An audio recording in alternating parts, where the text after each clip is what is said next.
Welcome back to my channel. ಹೊಸದಾಗಿ channel ನೋಡ್ತಾ ಇದ್ದರೆ ಸಬ್ಸ್ಕ್ರೈಬ್ ಮಾಡಿಕೊಂಡು ಸಪೋರ್ಟ್ ಮಾಡಿ.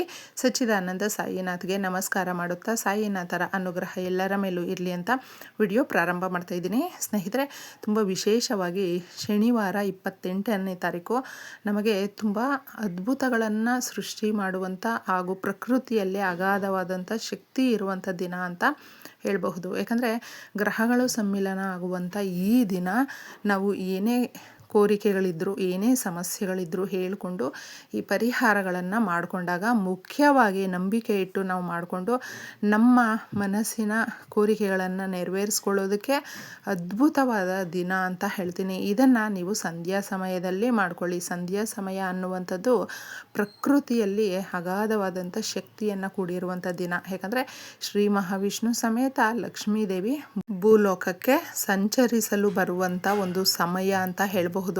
ಈ ಸಮಯದಲ್ಲಿ ನಾವು ಎಷ್ಟೊಂದು ಪಾಸಿಟಿವ್ ಆಗಿ ಒಂದು ಯೋಚನೆಯನ್ನು ಮಾಡ್ತೀವಿ, ಕೇಳ್ಕೊಳ್ತೀವಿ, ನಂಬಿಕೆ ಇಟ್ಟು ಮಾಡ್ಕೊಳ್ತೀವಿ ನೋಡಿ, ಅದು ನಮಗೆ ಬೇಗನೆ ನೆರವೇರಿಸಿ ಕೊಡುವಂಥ ಅಮೃತ ಗಳಿಗೆಗಳು ಅಂತ ಕೂಡ ಹೇಳಬಹುದು. ಅದಕ್ಕೋಸ್ಕರ ಸಂಧ್ಯಾ ಸಮಯದಲ್ಲಿ ನಮ್ಮ ಹಿರಿಯರು ಯಾವಾಗಲೂ ಹೇಳ್ತಾರೆ ನೋಡಿ, ಲೈಟ್ ಹಾಕುವ ಟೈಮಲ್ಲಿ ಚೆನ್ನಾಗಿ ಮಾತಾಡ್ರಿ, ಒಳ್ಳೆ ಆಲೋಚನೆ ಮಾಡಿ ಅಂತ ಹೇಳುವಂಥದ್ದು. ಅಂದರೆ ತಥಾಸ್ತು ದೇವತೆಗಳಿರ್ತಾರೆ, ತಥಾಸ್ತು ಅಂತಾರೆ ಅಂತಂದ್ಬಿಟ್ಟು ನೆಗೆಟಿವ್ ನಾವು ಜಾಸ್ತಿ ಮನುಷ್ಯನಿಗೆ ಬರುವಂಥದ್ದು. ಯಾಕಂದರೆ ಅದೇ ಬೇಗ ಅಟ್ರ್ಯಾಕ್ಟ್ ಆಗುವಂಥದ್ದು. ಒಳ್ಳೆಯದು ಅನ್ನುವಂಥದ್ದು ಬಹಳ ಕಷ್ಟ ನಮ್ಮ ಕಡೆ ಬರುವುದಕ್ಕೆ, ಅದು ಅಸಾಧ್ಯ ಅನಿಸ್ಬಿಡುತ್ತೆ. ಆದರೆ ತಪ್ಪದೆ ನಮ್ಮ ಮನೆಯಲ್ಲಿ ನಾವು ಇದನ್ನು ನಮ್ಮ ಮನೆಯ ಬಾಗಿಲತ್ರ ಸುಮ್ಮನೆ ನೀರು ಥರ ಚೆಲ್ಲಿದ್ರೆ ಸಾಕು, ಹಣ ನಮಗೆ ಜಾಸ್ತಿ ಯಥೇಚ್ಛವಾಗಿ ಆಕರ್ಷಿಸುತ್ತೆ. ಯಾಕಂದರೆ ಪರಿಹಾರಗಳು ಮನುಷ್ಯನಿಗೆ ಹತ್ತಿರವಾಗಿರುವಂಥದ್ದು. ಪರಿಹಾರಗಳನ್ನು ನಾವು ಮಾಡ್ಕೊಳ್ತಾ ಇರಬೇಕು. ಒಂದಲ್ಲ ಒಂದು ರೀತಿಯಲ್ಲಿ ನಮ್ಮ ಸಮಸ್ಯೆಗಳನ್ನು ಬಗೆಹರಿಸೋದಕ್ಕೆ ಈ ಪರಿಹಾರಗಳು ಸಹಾಯ ಮಾಡುತ್ತೆ. ಯಾಕಂದರೆ ಪರಿಹಾರಗಳಲ್ಲಿ ತಿಳಿಸಿರುವಂಥದ್ದೇ ಈ ರೀತಿ ಇದೆ. ಅಂದರೆ ಮನುಷ್ಯನಿಗೆ ಬಂದಿರುವಂಥ ಸಮಸ್ಯೆಗಳನ್ನು ಹೋಗಲಾಡಿಸೋದಕ್ಕೆ ನಾವು ಭಗವಂತನ ಮೊರೆ ಹೋಗ್ತೀವಿ, ಹಾಗೂ ಈ ಪರಿಹಾರಗಳನ್ನು ನಂಬಿಕೆ ಇಟ್ಟು ಮಾಡ್ಕೊಳ್ತೀವಿ. ಮನೆಯ ಬಾಗಿಲು ಅನ್ನುವಂಥದ್ದು, ಹೊಸ್ತಿಲು ಅನ್ನುವಂಥದ್ದು, ಸಿಂಹದ್ವಾರ ಅನ್ನುವಂಥದ್ದು ಒಂದು ಮನೆಗೆ ಎಷ್ಟು ಮುಖ್ಯ ಅಂತ ಎಲ್ರಿಗೂ ಗೊತ್ತು. ಯಾವುದೇ ಒಂದು ನಾವು ಪೂಜೆ ಪುನಸ್ಕಾರಗಳನ್ನು ಮಾಡಬೇಕಂದ್ರೂ ಕೂಡ ಮೊದಲು ಹೊಸ್ತಿಲಿನ ಪೂಜೆ ಮಾಡ್ತೀವಿ. ಅಂದರೆ ಲಕ್ಷ್ಮೀದೇವಿ ಶ್ರೀ ಮಹಾವಿಷ್ಣು ನರಸಿಂಹಾವತಾರದಲ್ಲಿ ಇದ್ದಾಗ ಇದನ್ನು ನಾವು ಅಂದರೆ ಹೊಸ್ತಿಲನ್ನು ಪೂಜೆ ಮಾಡುವಂಥದ್ದು ಅಂತ ಪ್ರತಿಯೊಬ್ಬರಿಗೂ ಗೊತ್ತು. ಆ ಭಗವಂತನನ್ನು ನಾವು ಕೇಳಿಕೊಂಡು ನಮ್ಮ ಸಮಸ್ಯೆಗಳನ್ನು ಬಗೆಹರಿಸು ತಂದೆ ಅಂತ ಇದ್ರ ಮೇಲೆ ನಾವು ಸಂಧ್ಯಾ ಸಮಯದಲ್ಲಿ ಸ್ವಲ್ಪ ಚೆಲ್ಲಿದ್ರೆ ಸಾಕು, ನಮ್ಮ ಮನೆಯಲ್ಲಿ ಅಭಿವೃದ್ಧಿ ಜಾಸ್ತಿ ಆಗುತ್ತೆ. ಮನೆಯಲ್ಲಿ ಇರುವಂಥವರು ಎಲ್ಲರೂ ಕೂಡ ಸಮೃದ್ಧಿಯಿಂದ ಆ ಸಮಸ್ಯೆಗಳನ್ನು ಬಗೆಹರಿಸಿ ನಮ್ಮ ಕೋರಿಕೆಗಳು ಹಾಗೂ ನಾವು ಪ್ರತಿನಿತ್ಯ ಏನೆಲ್ಲ ಬಳಲ್ತಾ ಇರ್ತೀವಿ ನೋಡಿ, ಅವುಗಳನ್ನು ನಿವಾರಣೆ ಮಾಡ್ಕೊಳ್ಳೋದಕ್ಕೆ ಅಂತಲೇ ಈ ಒಂದು ದಿನ ಅಂತ ತುಂಬ ಸೂಕ್ತವಾಗಿರುತ್ತೆ. ಯಾಕಂದರೆ ಗ್ರಹಗಳು ಅನ್ನುವಂಥದ್ದು, ಅದರ ಸಂಚರಣೆ, ಅದರ ಒಂದು ಪ್ರಭಾವ ಅನ್ನುವಂಥದ್ದು ನಮ್ಮ ಮೇಲೆ ಎಷ್ಟೊಂದು ಬೀರುತ್ತೆ ಅನ್ನೋದು ಪ್ರತಿಯೊಬ್ಬರಿಗೂ ಗೊತ್ತು. ಗ್ರಹಗಳ ಸಂಚಾರದಿಂದ ನಮ್ಮ ಜೀವನದಲ್ಲೂ ಕೂಡ ಏರಿಳಿತಗಳನ್ನು ನಾವು ನೋಡ್ತಾನೆ ಇರ್ತೀವಿ.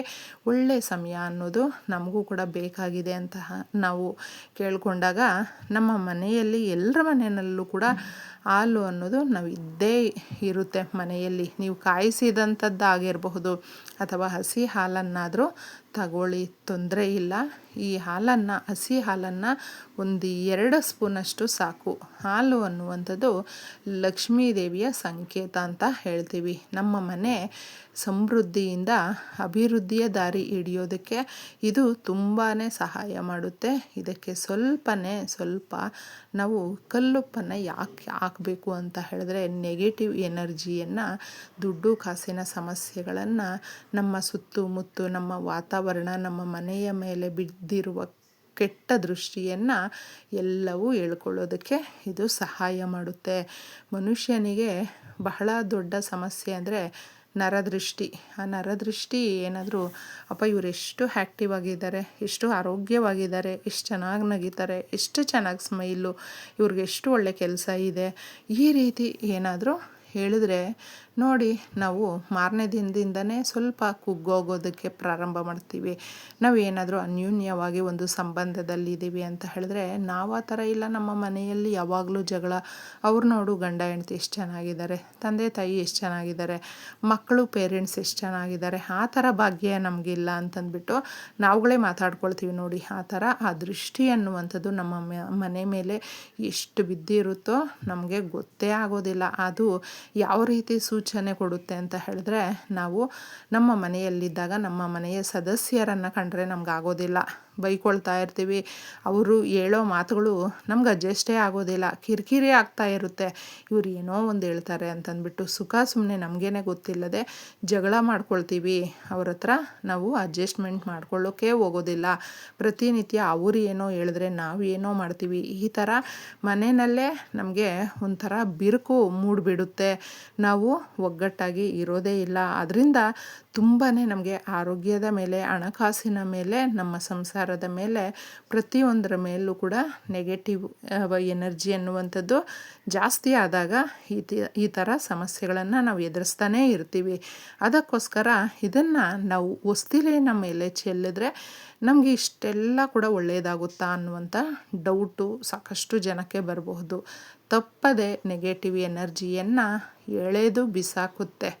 ಹಸಿ ಹಾಲನ್ನು 2 ಸ್ಪೂನಷ್ಟು ಹಾಕಿ, ಸ್ವಲ್ಪ ನೀರನ್ನು ಹಾಕಿ, ಸ್ವಲ್ಪ ಕಲ್ಲುಪ್ಪನ್ನು ಅದಕ್ಕೆ ಹಾಕಿ, ಅರಿಶಿಣ, ಕುಂಕುಮ ಹಾಗೂ ನೀವು ಒಂದು ಸುಗಂಧಭರಿತವಾದಂಥ ಲಕ್ಷ್ಮೀ ದೇವಿಗೆ ಬಳಸುವಂಥ ಪರ್ಫ್ಯೂಮನ್ನು ಹಾಕಿ. ಅದಿಲ್ಲ ಅಂತ ಹೇಳಿದ್ರೆ ರೋಸ್ ವಾಟರ್ ಇರುತ್ತಲ್ವ ಅದನ್ನು ಹಾಕಿ. ಅದೂ ಇಲ್ಲ ಅಂತ ಹೇಳಿದ್ರೆ ನೀವು ಒಂದು ಸ್ವಲ್ಪ ಪಚ್ಚ ಕರ್ಪೂರ ಆಗಿರಬಹುದು ಅಥವಾ ರೋಸ್ ಪೆಟಲ್ಸ್ ಬರುತ್ತಲ್ವ ರೋಸಲ್ಲಿ, ಅದನ್ನು ತೆಗೆದುಬಿಟ್ಟು ಎಲೆಗಳನ್ನು ಅದರಲ್ಲಿ ಆ ಪೆಟಲ್ಸನ್ನು ನೀವು ಹಾಕಬಹುದು. ಈ ಥರ ಮಿಕ್ಸ್ ಮಾಡಿ ಚೆನ್ನಾಗಿ ಹೊಸ್ತಿಲಿನ ಮೇಲೆ ಸ್ವಲ್ಪ ಸ್ವಲ್ಪ ಪ್ರೋಕ್ಷಣೆ ಮಾಡಬೇಕು ಸ್ನೇಹಿತರೆ. ಇದು ಎಷ್ಟು ದಿವ್ಯ ಔಷಧಿ ಥರ ನಮ್ಮ ಮನೆಯ ಮೇಲೆ ಪ್ರಭಾವ ಬೀರುತ್ತೆ. ನೆಗೆಟಿವ್ ಎನರ್ಜಿಯನ್ನೆಲ್ಲ ಎಳ್ಕೊಳ್ಳುತ್ತೆ. ಸಕಾರಾತ್ಮಕವಾಗಿರುವಂಥದ್ದನ್ನು ನಮ್ಮ ಮನೆಗೆ ತುಂಬುತ್ತೆ. ದೇವರ ಅನುಗ್ರಹ ಅನ್ನೋದು ಸಿಗುತ್ತೆ. ಶ್ರೀ ಮಹಾಲಕ್ಷ್ಮಿ ನಮ್ಮ ಮನೆ ಒಳಗಡೆ ಗೆಜ್ಜೆನಾದ ಮಾಡಿಕೊಂಡು ಬರ್ತಾಳೆ. ಯಾಕೆ ಅಂತ ಹೇಳಿದ್ರೆ ಇದೆಲ್ಲವೂ ಕೂಡ ಲಕ್ಷ್ಮೀ ದೇವಿಗೆ ಪ್ರೀತಿಕರವಾಗಿರುವಂಥದ್ದು. ನಾವು ನಂಬಿಕೆಯಿಂದ ಮನಸ್ಸಲ್ಲಿ ಯಾವುದೇ ರೀತಿಯಾದಂಥ ಒಂದು ಅಸೂಯೆ ಇಟ್ಕೊಳ್ಳದೆ ಒಳ್ಳೆ ಆಲೋಚನೆಯಲ್ಲಿ ಮಾಡಿರ್ತೀವಲ್ವ, ಆ ಭಗವಂತನ ಆಶೀರ್ವಾದ ಅನ್ನೋದು ಶ್ರೀ ಮಹಾವಿಷ್ಣು ಸಮೇತ ಲಕ್ಷ್ಮೀ ದೇವಿ ಬಂದು ನಮಗೆ ಆಶೀರ್ವಾದ ಕೊಡ್ತಾರೆ ಸ್ನೇಹಿತರೆ. ಇದನ್ನು ಪೂರ್ತಿಯಾಗಿ ಚೆಲ್ಲಿ ನೋಡಿ. ನಿಮ್ಮ ಸುತ್ತಮುತ್ತ ಇರುವಂಥ ಯಾರದೇ ಕಣ್ಣು ದೃಷ್ಟಿ ಬಿದ್ದಿದ್ರು, ನಿಮ್ಮ ಮನೆಯ ಮೇಲೆ ಬಿದ್ದಿದ್ರು, ನಿಮ್ಮ ಮೇಲೆ, ನಿಮ್ಮ ಕೆಲಸದ ಮೇಲೆ, ಕರಿಯರ್ ಮೇಲೆ ಎಲ್ಲವೂ ಕೂಡ ಸರಿ ಮಾಡುತ್ತೆ ಅಂತ ಹೇಳಬಹುದು. ಇಷ್ಟನ್ನು ಮಾಡ್ಕೊಳ್ಳಿ. ಒಳ್ಳೆಯದಾಗಲಿ ಎಲ್ರಿಗೂ.